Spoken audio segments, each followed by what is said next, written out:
السلام عليكم ورحمة الله وبركاته، مشاهدينا الكرام في كل مكان، أسعد الله أوقاتكم بكل خير. بث مباشر مباراة نادي الضمك ضد الأهلي السعودي اليوم في الدوري السعودي روشن، وستقام المباراة في مدينة الأمير سلطان بن عبد العزيز الرياضية.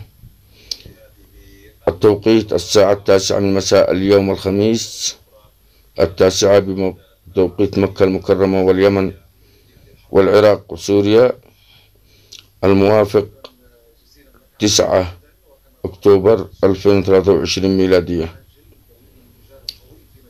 الله لا يهينكم، أتمنى منكم الاشتراك بالقناة والضغط على زر الجرس ليصلكم كل ما هو جديد بإذن الله تعالى. أخوكم من اليمن، لا تنسوا الدعم وشكرا.